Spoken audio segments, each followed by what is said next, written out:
What is going on? Welcome inside the Red Mile Rundown, episode 44. It's here, guys. It's preseason hockey for the Calgary Flames. The hockey season is upon us. I am your host of the show, obviously, John Easthope, as always, and alongside me to help me overreact to all things preseason, Robert Munich. How we doing, Robert? Doing great. Zane Parekh era has arrived in Calgary. Started off with a bang last night in the split squad game. Life is good. Yes, absolutely. We are going to get into all of the talk of the preseason coming up here in just a second and more, of course, on the show this week. Before we get into that, I'd like to thank everyone again for the support of the show, the likes, the subscribes. And brand new, last week, we started a Facebook fan page. Please go on Facebook if you're still on that app. Like the page, interact with other Flame fans and us here at the Red Mile Rundown. It's been a lot of fun putting that page together, and I appreciate those who are already part of that group page. Robert, last night, split squad, Flames, Oilers, Battle of Alberta. What'd you make of it? Well, number one, it's a split squad game, so take everything with a grain of salt. They're the worst, to be honest. Last night was really bad. The game in Calgary was awful. It really was. The Flames were just incredibly dull. But in these situations, split squad preseason, I don't really care what the veterans do. I could care less. They could play the worst hockey of their life. I don't care. The whole point of the preseason is for the vets to kind of get their skating legs back and get ready for the regular season. So with these games, I'm more so looking at, what are the younger guys doing?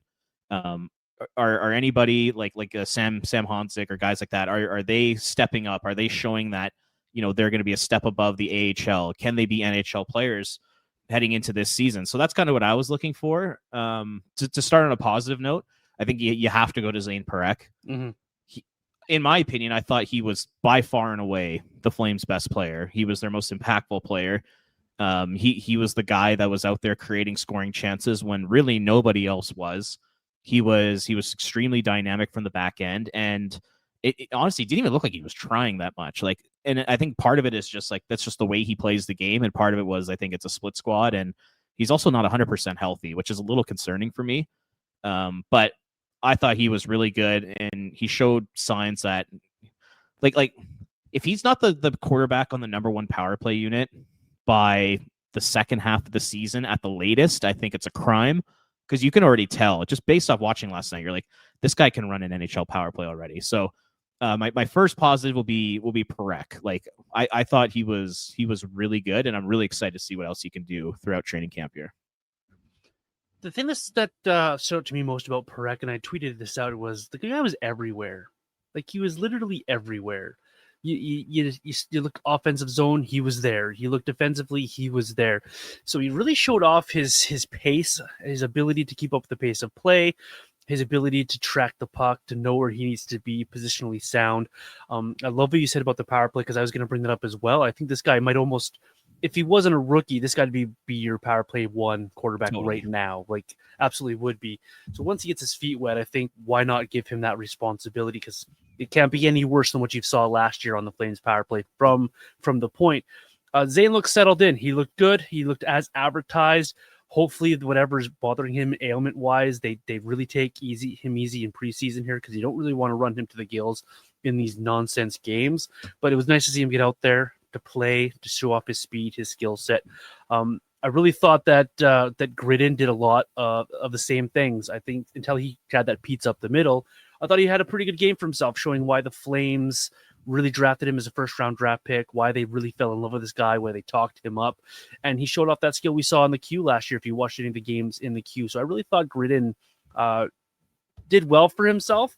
Obviously, there's still going to be some growing pains for this guy, but I really think that the Flames hit a home run with this draft pick as well. So for me, Gridden would be my second standout for the game last night.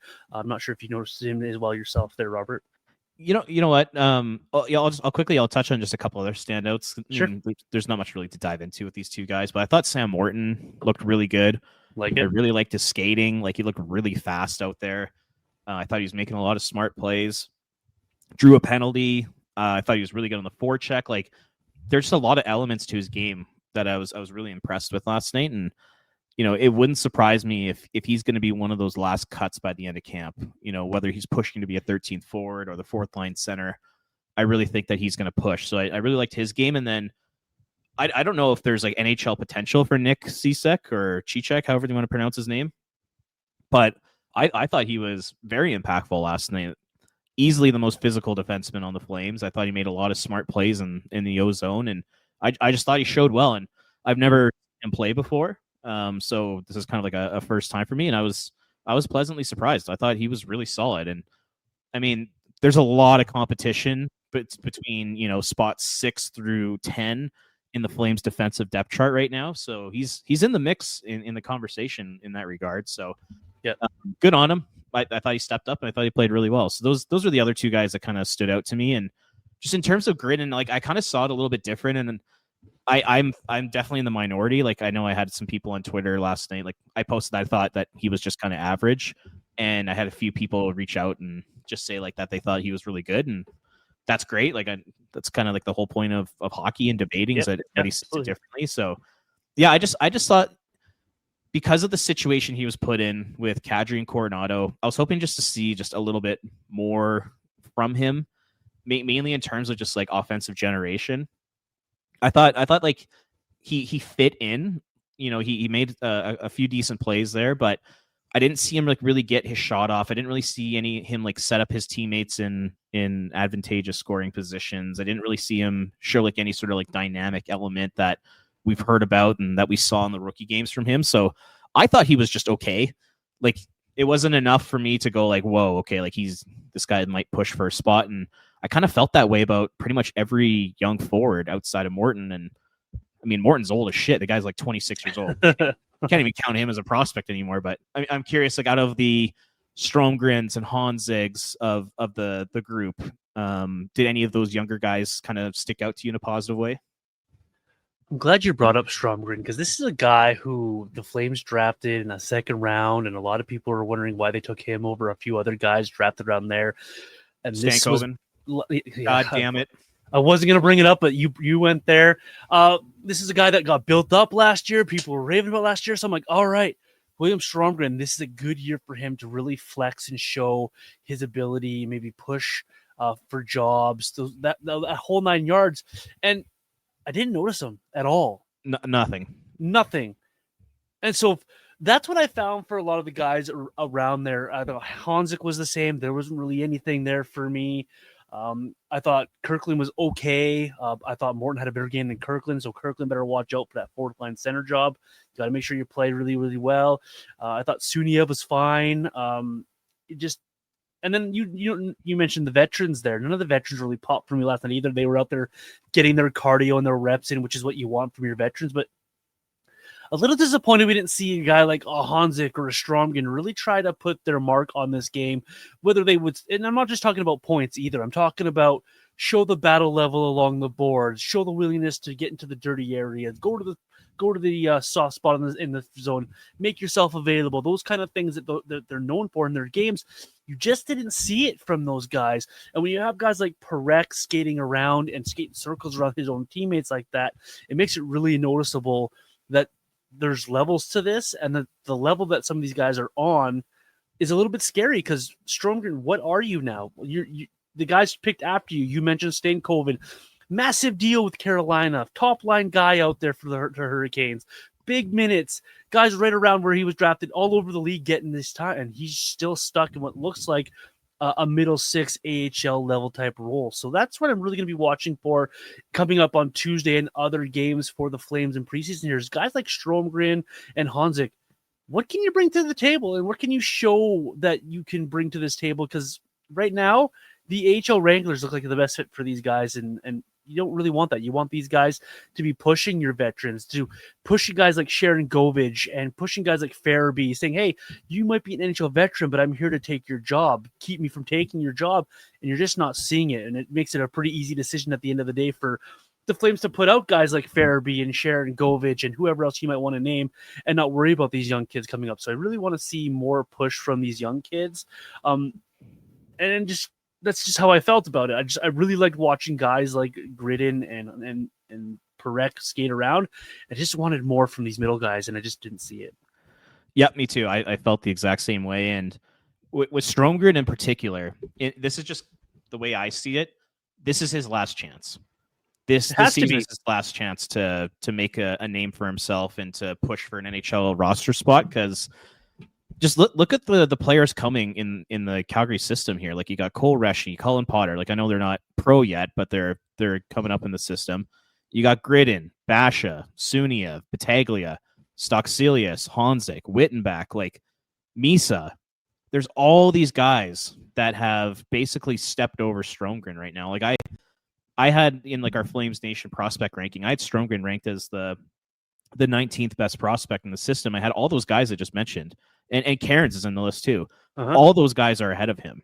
So, you know, the possibility of Stromgren having an NHL career is dwindling by the second. And in this preseason here, if he doesn't step up, you know, that could be the end of him in the Flames organization. And, you know, or, you know, in the first 20, 30 games in the American Hockey League, he's got to go down there and dominate. Because if he doesn't, then it's over for him and with the Flames, which is unfortunate. But, and, you know, I'll be honest, like, I've never been a big Stromgren guy. I watched quite a few Wrangler games last year at the Dome. I was never impressed by him. I find he's wildly inconsistent.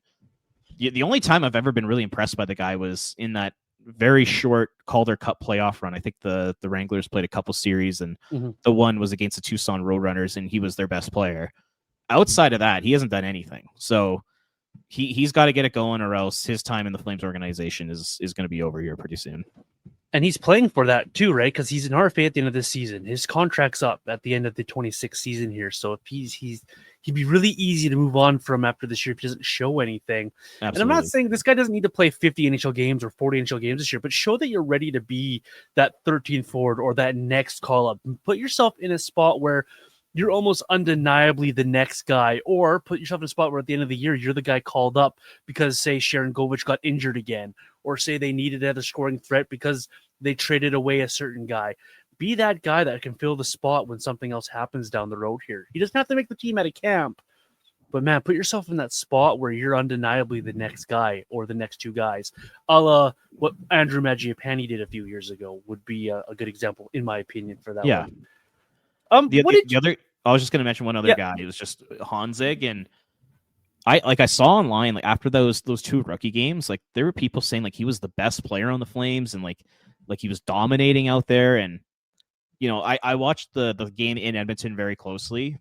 I didn't think he really made an impact at all. Like, I was very surprised to see the praise heaped on him for those games. I didn't watch the game in Calgary, so I can't really comment there. But, you know, between the rookie game and what I saw last night, I think Honzig's a guy that needs to go to the American Hockey League. Like, I'm seeing some people online saying, like, you know, Honzig should get time in the top 9. Like, you know, they should trade Joel Farabee and they should put Honzig in that spot, like all that kind of stuff. And, like, I'll be honest, I don't think he's really even close to being ready for the NHL. Like, I think he needs to spend an entire season in the American Hockey League and stay healthy and actually make a difference. Because last year, like, in the games that I watched at the Dome, like the Wrangler games, he was non-existent out there. And I think he's one of those guys, because he's so big and he's so fast and he's a talented guy. Like, you got to see more from him. Like the skill set and the tools are there. It's just, I'm just not really seeing him putting it all together. So I'm definitely taking a patient approach with him. Like, if he spends the next 2 years in the American Hockey League, that doesn't bother me at all. But, like, I think he needs to take some big strides here, because from what I saw last year and what I've seen early on this year, like, I'm not all that impressed, to be totally honest. It's going to sound like excuse making for him, but he was part of that COVID stuff. He missed almost an entire year with injury. And so for me, for Honzig, I think he's right where he should be, because he's lost all that development. So I think for me, he needs to be in the American Hockey League because he needs that extra time to develop. And there's nothing wrong with that. Yes, that was a loaded draft. Yes, the Flames left talent on the board. Yes, at hindsight, that pick wasn't the best pick, but you've made that pick. Now you got to live with the results of that pick. And so for me, if you still want to get the best out of Honzig, the American Hockey League and all the minutes you can feed that guy, the special teams, you can feed that guy to develop him at that level is just going to do both the organization and the player a ton of good. So regardless, in my opinion, of what you think of Honzig as a long-term NHL player, it's not going to happen this year, in my opinion. It's got to be developed out of him a little bit more, and you got to kind of take into account that there's two-ish seasons worth of he didn't play enough for the development to happen. And so when you're that far behind, you're going to fall behind. And unfortunately, guys around him that were drafted, like a Matthew Woods, looks really good for the Predators in their organization, and so on and so forth. The other guys that were drafted around him, Perreault in New York, looks really good. It's just going to take some extra time. And unfortunately, the Flames took a swing and they missed on that draft pick. But now you got to make the best of it. So for me, regardless if you liked him or not in those preseason games or the pre-tournament games or the rookie games in Edmonton, he's got to go to the American Hockey League. He's got to play. He's got to develop, and that's where I'm at with the player. And hopefully down the road here, he can be someone that the Flames can rely on, because there's still room for him in the organization if he can put it all together. Because who wouldn't like a big-bodied left shot that can play? I think he's more of a winger, but he can play down the middle if you need to. So we'll see how that goes for Honzek here. I really wanted to ask you about one more guy before we moved on with the show here, because I saw 2 discords online on social media about this player, and half the people thought he was like the best player in the game, and they got mad at Pat Steinberg for not talking about him on the post-game show enough. And the other half were like, well, he was just there. What'd you make of Suniev last night for the Flames in his game? I'm not really sure where I fall on the side of if he was good or not, but there were flashes that you saw nice things from Suniev, but then there were also shifts leaving you wanted more. What did you make of Suniev in your eyes, Robert? Honestly, basically what you just said right there. Like, I thought he was pretty average throughout most of the night. Like you said, he had a couple flashes here and there where he showed some high-end skill and made like a couple nice passes. I thought he made a couple nice plays on the power play. Like, he was on that second unit. So, he showed those flashes. Like, I would argue out of all the young forwards that we've been kind of talking about, he was probably the most impactful out of all of them. At the same time, it's not really saying much because that whole group was not very good last night. Yeah. So I really think that Suniev will be an NHLer. I don't see the need to play him in the NHL this season unless it's like the end of the year and the Flames are out of it. I am all for him spending time in the American Hockey League, just like Honzek, just like Gridden, basically all those guys. I want them all in the American Hockey League. Mm-hmm. I don't think there's any point in playing them in the NHL this year. Just like Suniev, he was playing like 35 games in the NCAA last year. Like, he was in the BCHL, like going from BCHL Junior A to the NCAA to the NHL. It's a massive jump for a guy that was picked in the 3rd round. And I'm all for him just playing the whole year in the American Hockey League. Go out there, score 20 to 30 goals as a rookie, show that high-end talent, show that high-end skill, and then just develop. And then, maybe he'll get a few games at the end of the year, or if he's playing really well, maybe he becomes that guy that's the first call-up. Mm-hmm. That would be great. But yeah, just I'd like to see him in the AHL. But, in terms of last night, I thought he was just okay. Just all right. One of my favorite things about the preseason is the overreaction. And when I saw Hunter Brustevich wasn't playing in either game, and the Discord online about what Hunter Brustevich is and why isn't he playing, and what are the Flames doing? Like, why are we playing this guy? What'd you make of him not playing yesterday, and what are your expectations for Hunter Brustevich this season? Because this is a guy who has been talked about a lot about potentially filling a Rasmus Anderson role, or being a guy that comes up at a camp to start a season with the Flames. Where do you make of Brustevich and where the Flames should be with him?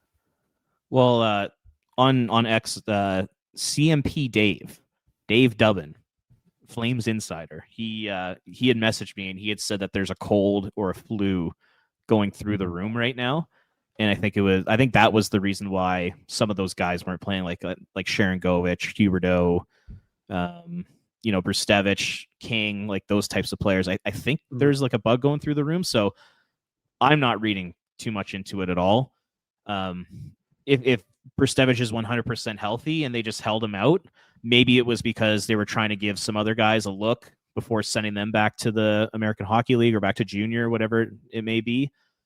But overall, I'm not concerned whatsoever, unless like for the next training camp session, they come out and they say Brustevich is injured, then yeah, that would really suck, because you don't want to see him start the season with an injury and have to play through it all year. But yeah, I'm not too concerned about it right now. You pose a very Great question in our rundown here as we were talking about the show. Is the preseason a good evaluation tool? I'm going to leave this open for you, Robert, then I'll react afterwards. What do you make of the preseason? Do we overvalue what it brings to the table? I think we completely overvalue it. And it's funny that we're saying that because you and I are breaking down a split squad game right now. Right? We're diving deep into that. So that's kind of hilarious. But like in the grand scheme of things, I think evaluating players during the preseason is just a terrible idea. And the reason why I say that is, so like say like a young guy like Sam Honzek last year, he has a really good 5 or 6 game stretch there. But who is he playing against? He's playing against a lot of American hockey leaguers, and he's playing against NHL veterans who don't want to get hurt and who are just kind of going through the motions. That's not like a great competitive place where you can totally evaluate how a player is doing, in my opinion. So, and like if you take a look back at some of the players that have made the Flames out of training camp, like young guys and 19 through 21 years old, who aren't like 6 overall picks like Matthew Tkachuk. So I'm talking like Juuso Välimäki. I remember in 18-19 he made the team out of camp. He lasted about 10 or 12 games and then played the rest of the season in the American Hockey League up until the playoffs. And then there was Dylan Dubé. He made the team out of camp. He ended up getting sent back down after about 10 or 12 games. Mm-hmm. Sam Honzek last year makes the team out of camp, has a phenomenal preseason, looks like one of the best forwards on the team. He was clearly not ready to play in the National Hockey League, and he ended up getting hurt.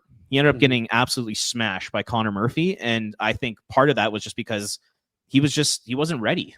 Yeah. But because he played really well in 5 preseason games against veterans that aren't trying and American hockey leaguers, they think that he should make the team. And I think that's just kind of ridiculous. So like for this preseason, when it comes to Matt Vagridin, Idar Suniev, Sam Honzek, Andrew Basha, like those types of players, Hunter Brstevich, they should all go back to the American Hockey League. They should not make the team out of camp.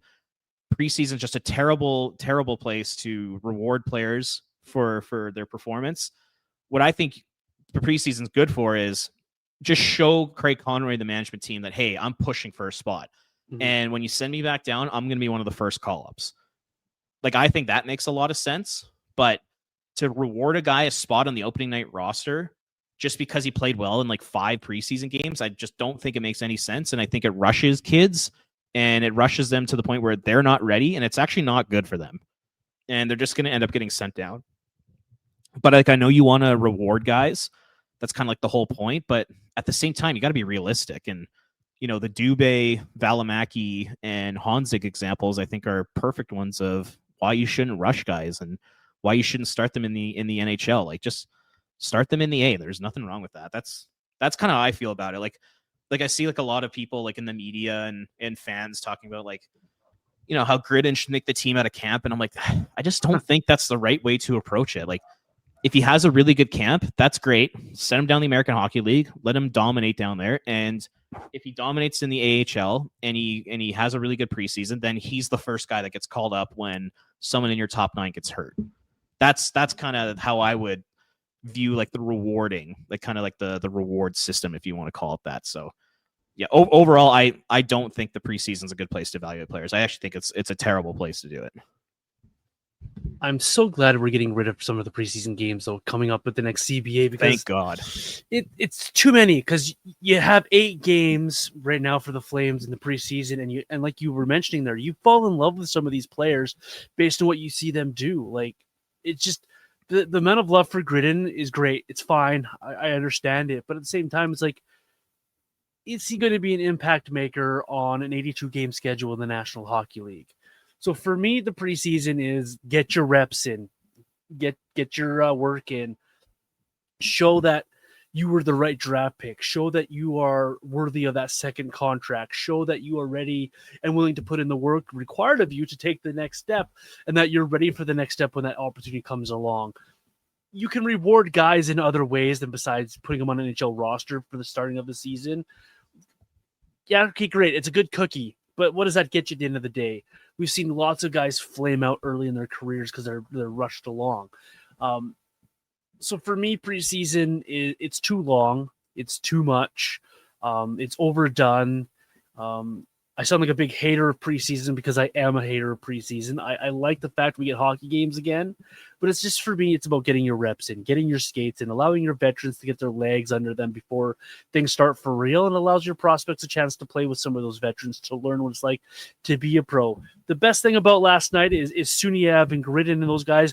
They were playing on the same ice surface as Mikael Backlund and Blake Coleman. Those guys are able to show these guys what being a pro at the National Hockey League level is like. Guys like Nazem Kadri could take guys under his wing and show them what it's like to play at this level. That's what I like about preseason. But as far as evaluation tools, why did you scout this guy for 3 or 4 years before you drafted him? Why did you pro scout him before making a trade in the case of a guy like Sharon Govich? That's what evaluation is in games, in competitive games, not in NHL preseason where things are handpicked and cherry picked. Like the roster they're going to send to Seattle is going to be god awful. How can you evaluate a roster that has 3 NHLers on it and a bunch of kids playing against a stacked Seattle club with then they're trying to get their veterans a few skates? So it's hard to evaluate guys. It's not a fair evaluation to some of these guys as well. And at the end of the day, you're just setting up guys to be unsuccessful. How many people are down on Sam Honzik because of his last season? Well, we all loved him during preseason. And then come the season, he gets injured back to the American Hockey League, and people are complaining about how he isn't a top-line player in the league anymore. So it gives people a false sense of what this player actually is. Use preseason for what it's worth. It's worth the reps, and that's about it for me. Yeah, like a player going to the American Hockey League and playing really well or dominating means 10 times more to me than the preseason of the NHL. Because, like, in the AHL, you got a bunch of guys that are just grinding. They're working their asses off because they want to show that, hey, we're NHL players and we're going to do everything we can to get to the NHL. But then the preseason is junk. It's dog shit hockey in the preseason. So people put way too much stock into it. And, maybe you and I are out to lunch on this one, and maybe the preseason is a great place to evaluate. It'd be interesting to talk to someone in hockey about that. But I think it's just the way you and I see it. Like, it's terrible hockey, and it's not a good place to evaluate. But like I said, like, it's not like it's meaningless entirely. You should reward people for having good preseasons by saying, hey, go down the AHL. If you continue to play well, you're our first call up or you're our second call up. That's where the reward should be, in my opinion, not making the team. Because, like, it's just what's the point of rushing a Gridden? What's the point of rushing a Suniev, especially on this Flames team that has a lot of NHL talent on it already? I just don't think it makes sense. There's already a logjam on forward group, right? There's Absolutely. 13 guys for 12 spots. People keep saying, we'll see. The next guy on our list here, Robert, he's a guy who had some good preseason, started a season with the Flames, was sent back to the Western Hockey League after a few NHL games, and then spent time in the American Hockey League with the Abbotsford Heat at the time before finally being a full-time NHLer. He now is the captain of the Calgary Flames, who has signed a new 2-year contract extension at $6.5 million a total. So 3.25 per season. What'd you make of the contract extension for Mikael Backlund? How excited are you to have him around for the next 3 seasons at least? And it sounds like he's going to get his wish of playing in the new building. Well, you mentioned the Abbotsford Heat there. That's a blast from the past. Like, I have that jersey, by the way. You have an Abbotsford Heat jersey? I do. Oh my God. Is there somebody on it? There is not. No, the Flames played, the Abbotsford Heat played one game that inaugural season at the Saddle Dome. I don't remember who it was versus, and I happened to go up there for that game, and they had an Abbotsford Heat store. And so I took it upon myself to spend the $120 and have a memorabilia jersey for it. It's a collector's item now. It's pretty awesome. I'll dive even further into the bank. I also have the Omaha Ben Knights. Oh my God! I have both home and away of those ones, and I have the lesser known Quad City Flame jersey. Oh my God! So that's unbelievable. What a collection! I'm still on the hunt for that St. John Flame one, but I have a lot of the other affiliates. No Stockton. No. I do not have a Stockton Heat jersey. No, it's probably a good thing. Yeah, I don't think I want to remember those years as much. All due respect to that team. I used to live close to Abbotsford when the Heat were in town, so I'd go to a bunch of games, and like that was like when TJ Brody was playing down there, and nice. Greg Nemish and Sven Barchi. It was Leland Irving, Danny Taylor. That was quite the team. But what a stupid idea to put the Flames farm team in Canucks country. Like, I kid you not, there would be nights like they used to have these every Tuesday. It was Looney hot dog, Toonie beer nights. Nice. And I kid you not, there's probably 700 people there. Like wow. even $1 hot dogs and $2 beers couldn't get people into that building. It was really bad, but the hockey was great. The Flames made 3 interesting choices when it came to their farm team. Abbotsford, obviously, Stockton, so most of the continent away, and then the weird Adirondack year. Bizarre. Where let's put our team in the furthest spot possible with no flights out of, and see if we can make that work. And then they made a mess with the mascot and the whole 9 yards of that situation. So the Flames are not known for notorious decisions with their farm club until they moved them to Calgary.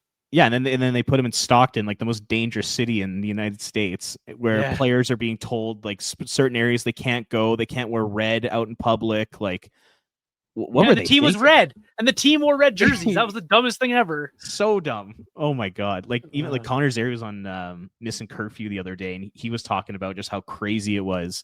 Living in Stockton, like the house him and Jacob Pelche were living in had like bars on the windows, and it sounded insane. Yeah, that was not a good idea. Thank God that the Wranglers are here now. No kidding. Anyway, Mikael Backlund. Yeah, Mikael Backlund. Yeah, the captain signs a 2-year extension. Yeah, I mean, this is like this is like a legacy contract, right? Like, yes, this isn't like, we desperately need Mikael Backlund on this team. We appreciate everything you've done for this organization. We want you to become the all-time games played. We want you to remain captain. We want you to play in the new building after playing in the Dome for, what's going to be 17 years, almost 18 years. Like, that's a long time to be playing the Saddle Dome for anybody.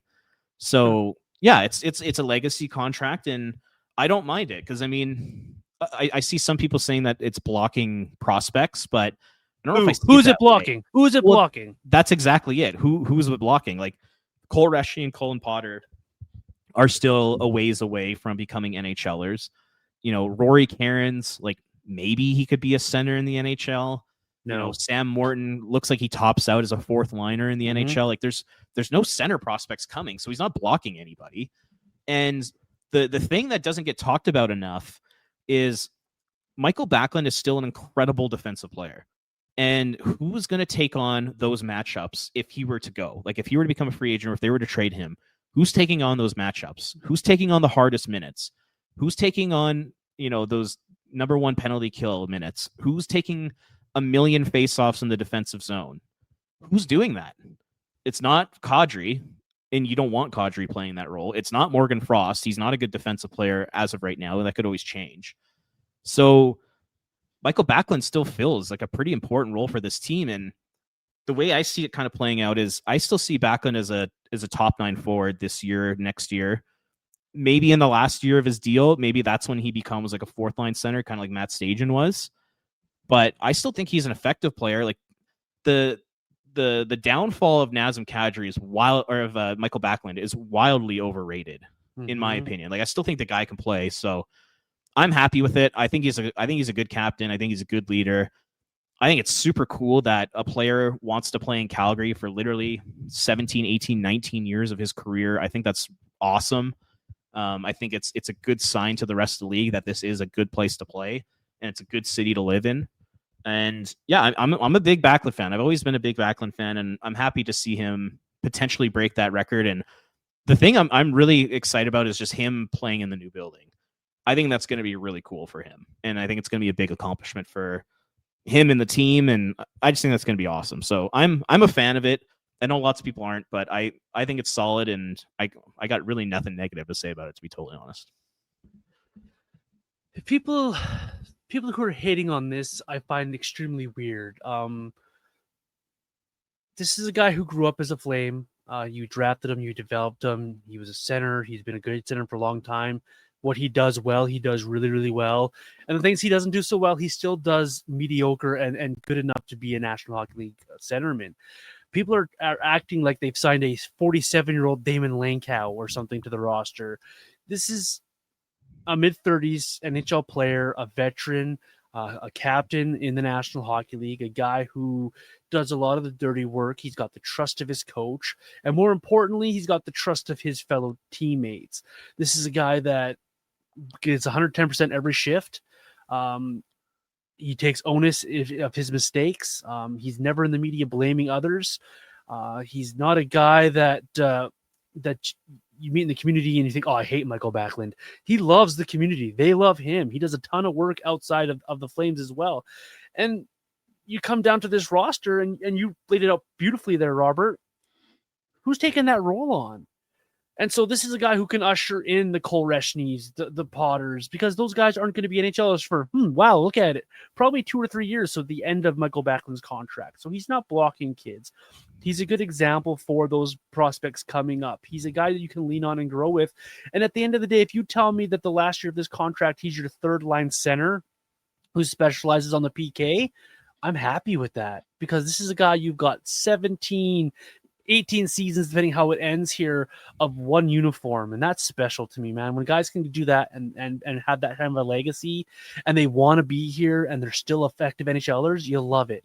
It just doesn't happen in Calgary. Like, it's cool that it's happening here. Yeah, it's a really great point. How many people have left because of it, right?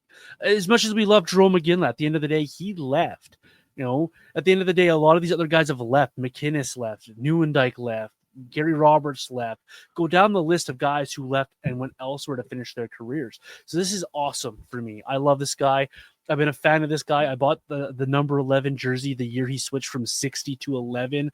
Had it ever since. It doesn't fit anymore because I got fat. But Mikael Backlund is a great player. He's a great leader. You can't have a team of all 23-year-olds in the National Hockey League and be successful. It just doesn't happen that way. You need a veteran leader, and he's perfect for it. And I think the regression of Mikael Backlund, it is happening. He is coming down from the player he was 3, 4, 5 seasons ago. But at the same time, it's not a fall off the cliff regression. It's been a slow Father Time's catching up, so I'm not as quick as I was last year, but the brain still works really well. He's a fine player. This is a good contract. And at the end of the day, it's just over $3 million. And how can you not, with the salary cap going up, such an easy to swallow salary at the end of the day as well. So for me, this is a win for the Flames. This is a win for Mikael Backlund. Obviously, this is a win for the organization, prospect-wise, because he's a guy that these guys are going to learn from. And so at the end of the day, I love this contract. And it's going to be exciting to watch him lead the Flames out onto the new ice surface at the new arena. And let's not forget, last season, he was playing through, my understanding was 3 injuries. Mm-hmm. And he was still good. And he like, around the 4 Nations break and after the 4 Nations break, like, he wasn't the same Mikael Backlund. But, like, that's because he was hurt. Like, he was, like I said, 3 injuries. So, for people to say, like, oh, last season was just an indication that Father Time has caught up with him and he's going to be terrible this year, I just don't think you could be any more wrong with that type of statement. You have to consider, like, how banged up this guy was last year. Like, he was super, super hurt. So just keep that in mind as we head on into the season here in the next 3 years of Mikael Backlund's contract. The other thing I was just thinking, like, which Flame has played the most games with the team and the Flames were, like, the only team they ever played with? Like, obviously it's Mikael Backlund right now, but, like, behind Backlund, who is that? Like, is it Lube? Like, Honkin' Lube? Jeez. Because, like, he only played, like, a few seasons in the NHL, but it was all with the Flames. Yeah. Like, can you think of another guy that would be up there? No, because you think of all the high-profile guys. Derek Morris left. Theron Fleury was gone. Neuendijk was gone. Roberts was gone. Regier left. Regier left at the end of the day. Like, you look Conroy played in a bunch of different places. Kiprasov came from another team, so he doesn't even count. Like exactly. Yes. You look at the list, and it's pretty much Mikael Backlund. Yeah, and, like, some of, like, the younger guys on the team right now, but because Monty left, Johnny left, Chucky left, like, Bennett, Gio should have been a career Flame. Gio totally should have been a career Flame. That whole situation sucked. Seeing him go to Seattle like that. That was brutal. That was so mishandled. I mean, they should have traded him. It was ridiculous that they didn't trade him. I understand why they didn't protect him, but, like, they should have traded him or committed to him and said, you're a Flame for life. But that's in the past. But I literally think it might be Honkin' Lube. It might be. It just might be. Off the top of my head, I cannot think of one other guy. Everyone else played played somewhere 450 else. games with the Flames, and only the Flames. Interesting. It is interesting. That brings up the question, though, Robert. Do you retire 11? Ooh, no, I don't retire it. There's got to be a way. Really, you'd retire 11? Okay, let's hear why. Let's hear it. Well, we just talked about why. This forever a Flame thing can go away as well. So retire 2 and 25 properly, please. But I retired 11 for a couple reasons why. This was a guy who spent his entire career with his organization. At the end of the day, barring catastrophe, he's going to lead your entire organization in games played for this franchise. He's a captain. He's not going to be a prolific. And people always look at the goals and assists and points as a reason to retire a guy. He brings more to the table than that. What he meant to the Calgary Flames as a player, what he means to the community as a guy, I think warrants enough for me for the length that he's been here, which is going to be close to 2 decades. I think it warrants enough for me to put his number in the rafters because this is a guy who's achieved a lot with this organization. He's given his entire his adultness to the Calgary Flames and into Calgary. And this is a guy who has good points. He has good statistics. And so for me, with that C on the front of the end, if he becomes a lifelong Flame like he's going to be, I think I put in the rafters. Interesting. I know people are going to be like, well, he's only like, what is he, like 8th in all-time Flame scoring, something like that. I don't care. I don't care because this is a guy who brought more than points to this organization. He brought more than just, hey, a couple of goals. This is a guy who poured his heart and soul out for the Flames. It's going to be 17, 18 years. I think he's done enough. I think he's been that big part of the franchise for that long that he deserves it. I mean, there's no arguing what you just said, and there's other franchises. The Kings did it to Dustin Brown, for heaven's sakes. Brown was a better, like at his peak, Brown was a better player, and he also won 2 cups. Sure. So I get what you're saying. It just, I guess it all depends on like how much do you put on greatness on the ice compared to like the community stuff. It's like, do you have to hit like a certain threshold of play on the ice in order to get that honor? It's an interesting question to ask, but like there are other teams around the league that have retired, long-time players that maybe had more of an off-ice impact than more so than on ice. Like I look at like Chris Phillips in Ottawa. Like is Chris Neal retired there too? I think Chris Neal's like honored there in some regard. Like in Vancouver, they got Stan Smeal's number, and he never put up like crazy numbers or anything like that. So it wouldn't be like unprecedented to put his number up there. But I totally agree with you. Go ahead. He's 1 point from being 6th all time in scoring for the Flames. Yeah, the more we're talking about it, the more it's almost like you're convincing me to say yes to that, because everything you just described, he's a captain, amazing in the community, great leader, mentor for young players, also a very good player, not a great player, a very good player for a long time. Like I remember I was doing research for an article last season, and I think from the 2014-15 season to the 22-23 season, I think that was like 9 or 10 years. Michael Backlund received Selke votes in all but one of those seasons. And a couple of times he was 4th. And think about who was winning those Selkes at that time, right? That's Patrice Bergeron territory. Yeah, and Kopitar, and he didn't stand a chance in those. But like the fact he was getting votes, like I think that says a lot. Like not a lot of guys can consistently get Selke votes like that. Like he's been a very good two-way forward.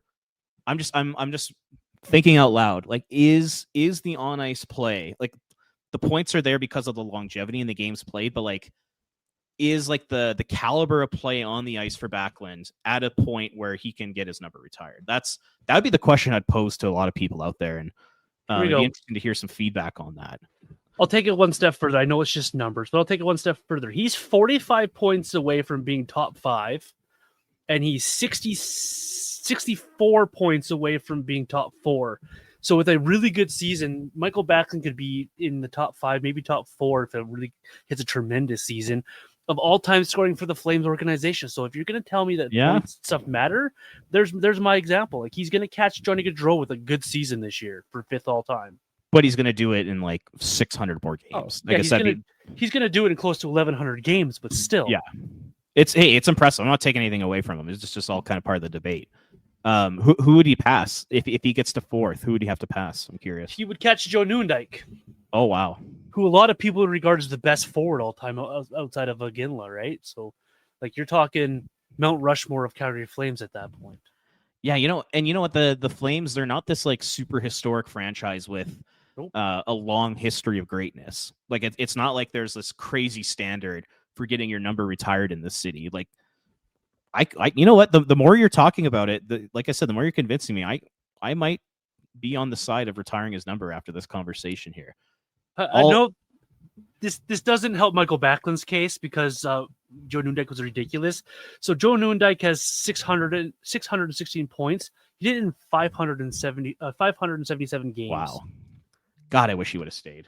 Ridiculous. But then we wouldn't have got Jerome Iginla. Yeah, that's true. But I'm more mad at the El McInnes one than I am the Joe Nieuwendyk one. Yeah, just seeing all those guys leave sucked.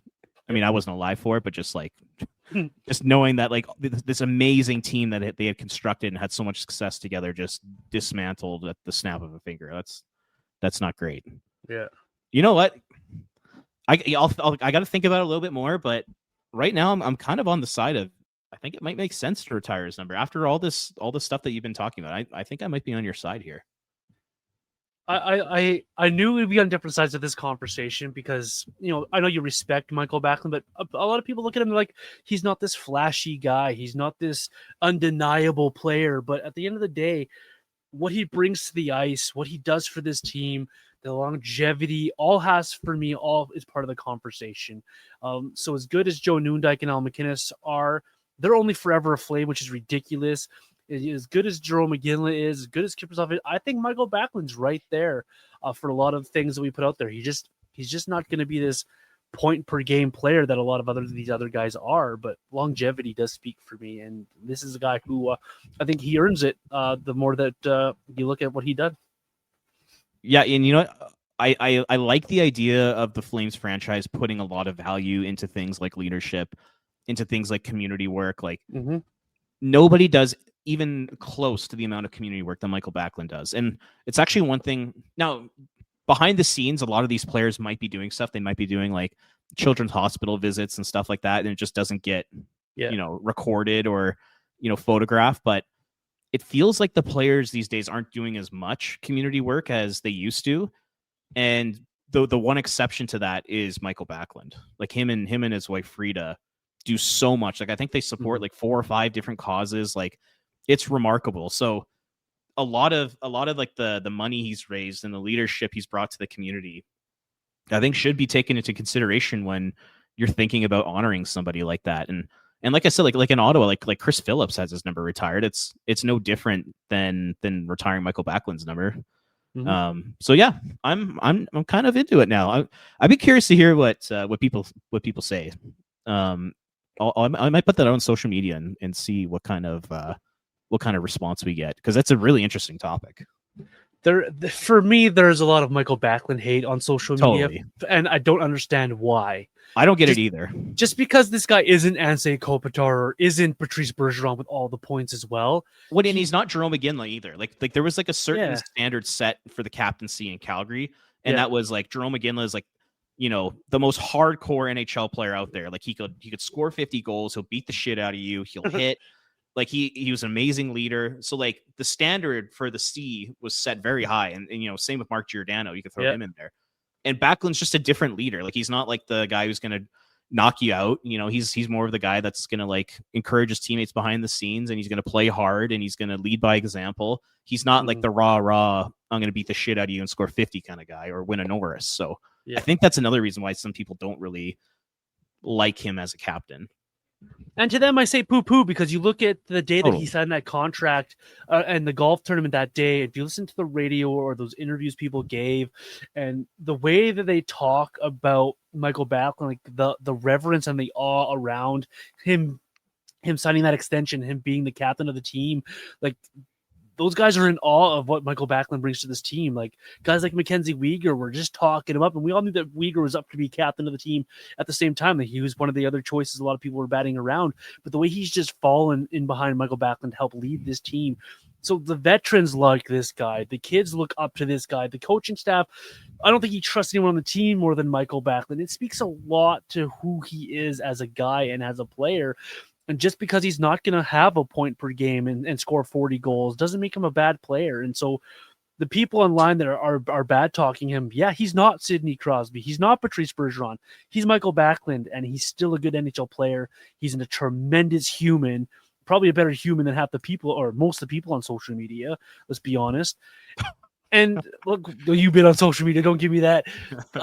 This is a guy. He's a stand-up gentleman, and he's a guy who's a good hockey player, and he leads by example. And a lead by example captain, it's viewed differently than a rah-rah captain, absolutely, but they both have their value in the right spot. And I think Mikael Backlund brings that to the Flames, deserving of the contract extension and deserves to lead this team onto the ice in the new building. I'm excited for it. Yeah. No, all great points. Put 11 in the rafters. I like it. All right. Let's before we run out of time here, Robert, let's go to our last point here. We could talk about Mikael Backlund for another half hour if we really wanted to. Let's talk about some storylines, though, as we're watching Mikael Backlund and the rest of the Flames put out some preseason games, and we've seen training camp for about a week now. Some storylines that we're watching for this season, Robert. What's your top storyline that you're watching as preseason is underway here? Yeah, I think the thing I'll be looking for most is just what sort of like line combinations are we going to see? How are they going to fit all these puzzle pieces together? Mm-hmm.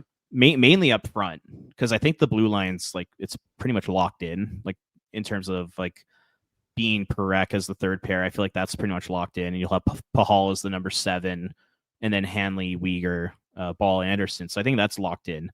But like the forward group really interests me. Like, you know, can Justin Kirkland become the fourth line center? And if he does, who comes out of the lineup? Is it Ryan Lomberg? Is it Martin Pospisil? Is it Klapka? Is it a rotation of those guys? That'll be interesting to watch. You know, it sounds like Morgan Frost and Joel Farabee had a really good night in Edmonton last night, which is awesome. So, you know, where do they fit in the lineup? Who's going to play on the wing with Backlund and Coleman? Like right now it's Zary, but could that change? And then, you know, what sort of fit is Matt Coronado with Huberdeau and Kadri? And, you know, I've said like a bunch of times on the podcast here that I'm skeptical about the connection between Coronado and Kadri. I don't know if they fit in terms of play style. So it'll be interesting to see how that works. Because in theory, if you could have Huberdeau, Kadri, Coronado, your 3 most talented offensive players, connect and become like a legit, you know, bottom of the half NHL first line, that could be really exciting for the team. And it could be huge for the offense. So all like the configuration with the veteran players and among the forward group is what I'm mainly looking for here. I think it's going to be fascinating to see how it all plays out.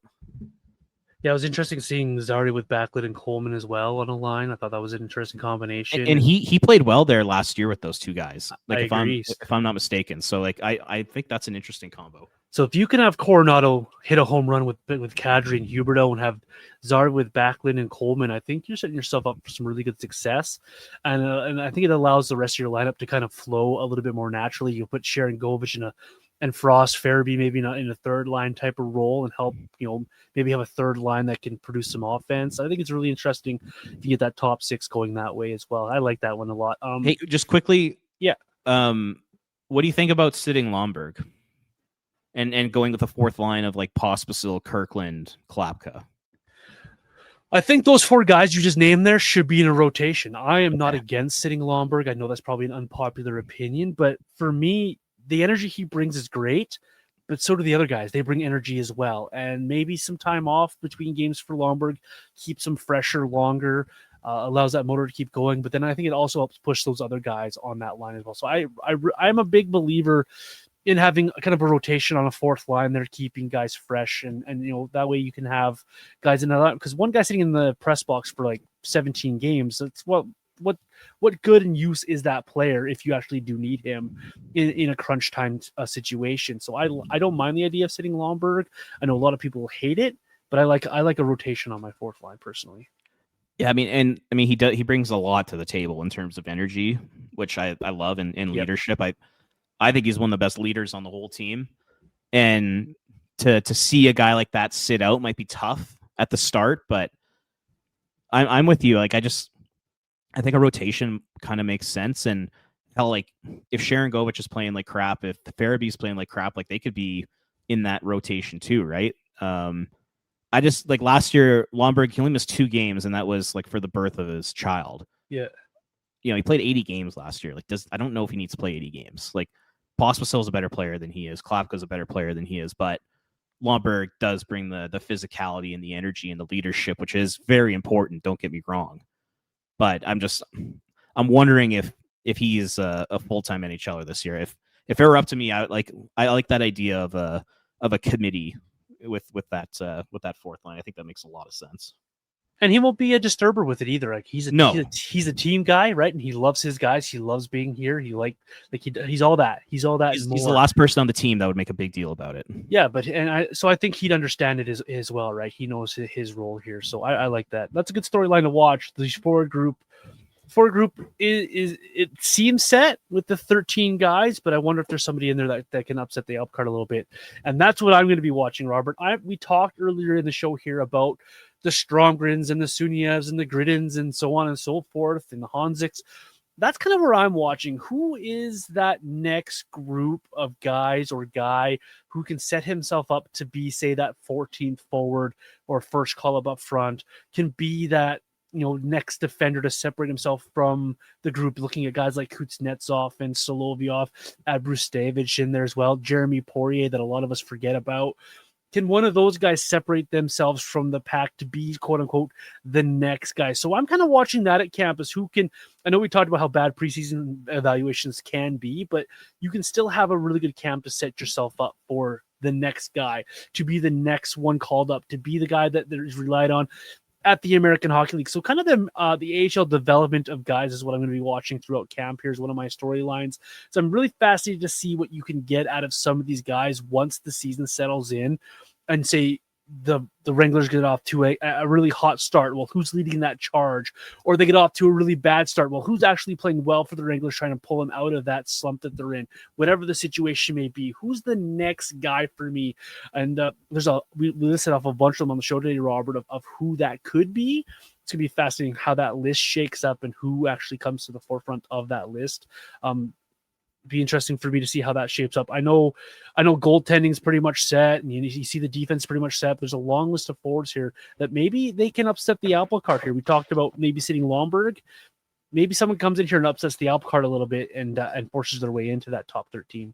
Yeah, absolutely. I mean, we saw it with Hansik last year. So like, who can be that guy? It'll be interesting to see if someone steps up and does become that player. There is the goaltending battle too. I know it's set in terms of like it's Wolf and then it's Cooley or Przvetov, but seeing which one of those two gets the backup job will be pretty interesting to watch. Obviously, Przvetov now has the leg up after yesterday because Cooley did not look good in that game in Calgary. That was actually one of the worst games I think I've ever seen him play. He looked shaky all night. Like even on his saves, he didn't look very comfortable. And it sounded like Przvetov played really well in Edmonton. So, 0.1 to Przvetov in the preseason here. It'll be interesting to see how that plays out. But yeah, like the roster is mainly set, like you said, and I don't know if there's going to be those battles to earn an additional spot because, like, say Gridden works his way onto the team. Like, who's coming out of the lineup? Who's coming? Who's going to get sent to the AHL? Are they going to go with 14 forwards? Like, those are kind of questions that I think are going to be really interesting to see how they get answered here. Yeah, barring injury, like you have your 13 forwards, you have 7-8 defensemen. Like barring an injury, it's going to take a big training camp from someone else to force their way into there. So, is it Prospetov or Prospetov? Because I was watching a broadcast yesterday or on Friday. I was listening to a show, and Francis says it one way and Steinberg says it another. What is the pronunciation there? No, your guess is as good as mine. I have no idea. I heard it both ways, and Prospetov sounds kind of cooler to me. They both sound awful, to be honest. Like they both sound like we're mispronounced. They both sound like they're mispronouncements of his name.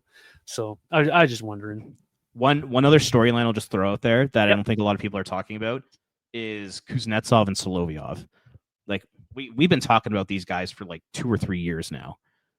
It's time for one of them to step up this season. It doesn't necessarily have to be in the preseason, but in the American Hockey League, I got to think one of those guys needs to step up and show that they're better than the AHL and that they should be NHL players. That'll be interesting to watch for me because there are spots open on that left side, especially like if someone goes down with injury, or if Joel Hanley's just not what he was last year and he struggles, if Jake Bean struggles, there's potentially a chance there for a guy like Kuznetsov or Solovyov to take it. So it'd be interesting to see how those two guys perform here in the preseason, and then also like the first 20-30 games of the American Hockey League year, or if they even get scooped up on waivers, like that's a possibility too. It is. It really feels like Pooper get off the pot time for a couple of those guys. I would add Poirier into that mix as well. What is he? Oh, he's done. There's no way. Do you think he has a chance? Because like he's in like Group C. Like he didn't even get into the preseason. Like I think it's over for him. I never thought he had a chance, to be completely honest, but he was this highly touted prospect that Flames fell in love with, that they tried and tried and tried. So I would add those three guys in the same. We talked earlier about William Stromgren. I add those guys in the same exact column.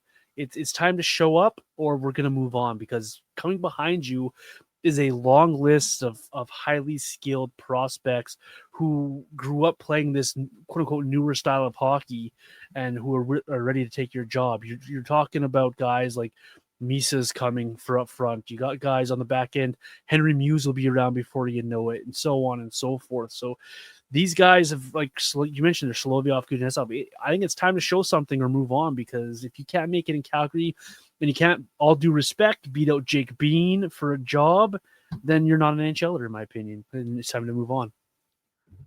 It's too bad with him too. Like that injury, that skate laceration on his arm just derailed his career.